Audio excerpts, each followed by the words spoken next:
Hi friends, welcome to my channel. This is Sudharani Akla. Today is the 29th August. Today is the National Sports Day. అసలు మనం national sports day ఎందుకు జరుపుకుంటాం తెలుసా? ఇది 2012 మన Indian government major Dhyan Chand god of హాకీగా పిలువబడిన major Dhyan Chand గారి పుట్టినరోజు సందర్భంగా ఈ రోజునైతే నేషనల్ స్పోర్ట్స్ డేగా డిక్లేర్ చేశారు. అసలు major Dhyan Chand is major Dhyan Chand అసలు ఆయన ఎవరో తెలుసా మీకు? ఫస్ట్ 1905 లో ఉత్తరప్రదేశ్లోని అలహాబాద్ లో ఈయనైతే జన్మించారు. ఈయన తండ్రి కూడా ఒక హాకీ ప్లేయర్ అంట. ఈయన ఇండియన్ ఆర్మీ, బ్రిటిష్ ఆర్మీ ఉంది కదా, దాంట్లో పనిచేసే వాళ్ళంట. 16 years వచ్చేసరికి ధ్యాన్ చంద్ గారు కూడా మన బ్రిటిష్ ఇండియన్ ఆర్మీలో సోల్జర్ గా జాయిన్ అయ్యారు. అప్పటి నుంచి హాకీ ఆడడం మొదలు పెట్టారు. హాకీలో అసలు ఈయన పేరు తెలుసా? ఫస్ట్ అసలు ధ్యాన్ చంద్ కాదు, ఈయన అసలు పేరు ధ్యాన్ సింగ్.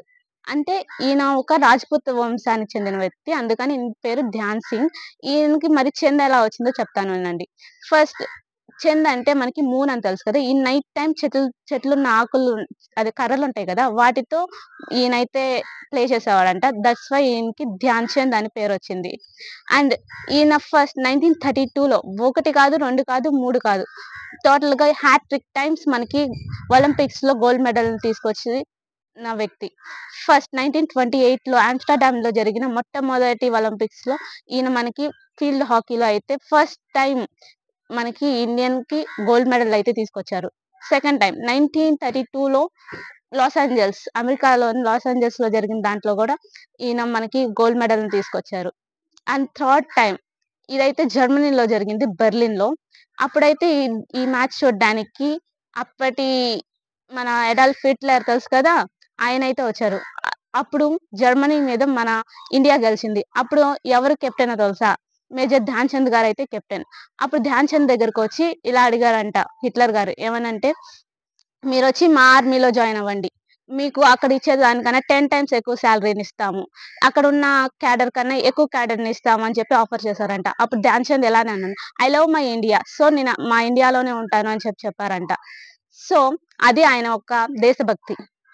అండ్ 1979లో ఈయన అయితే లివర్ క్యాన్సర్ తో అయితే మన ఇప్పటి నేషనల్ ఇన్స్టిట్యూట్ అయిన ఎయిమ్స్ లో మరణించారు. ఈయనకి 1956లో మనకి అత్యుత్తమ పురస్కారాలు ఉన్నాయి కదా, వాటిలో ఒకటైన పద్మ భూషణ్ అయితే ఈయనకి బహుకరించారు. కానీ ఈయనకి మాత్రం భారతరత్న ఇవ్వలేదు ఇప్పటి వరకు. 2014లో సచిన్ గారికి భారతరత్న వచ్చినప్పుడు అందరూ మేజర్ ధ్యాన్ చంద్ గారికి కూడా భారతరత్న ఇవ్వాలి అని చెప్పి ప్రతిపాదించారు. కానీ ఇవ్వలేదు. ఎందుకు నాకు తెలీదు, మీకు తెలిస్తే మాత్రం కంపల్సరీ కామెంట్ చేయండి. అండ్ ఈయనకి ఇప్పటికీ మనకి వస్తున్న ఖేల్ రత్న అవార్డు ఉంది కదా, రాజీవ్ ఖేల్ రత్న అవార్డుని 2021లో ఈయన పేరు మీదకి మార్చి మేజర్ ధ్యాన్ చంద్ ఖేల్ రత్న అవార్డుగా మన బీజేపీ గవర్నమెంట్ అయితే మార్చి పెట్టింది. అండ్ మేజర్ ధ్యాన్ చంద్ గారు మనకి చేసిన చాలా మంచి పనుల్లో చాలా స్పోర్ట్స్ ని చాలా ముందుకు తీసుకెళ్లారు. దాని వల్లనే మన నేషనల్ గేమ్ అయిన హాకీని ఇప్పుడు బాగా ఇంప్లిమెంట్ చేయాలి అని కోరుకుంటున్నాను. That's all for today friends. మీకు నచ్చితే మాత్రం కంపల్సరీ కామెంట్ చేయండి, లైక్ చేయండి అండ్ షేర్ చేయండి.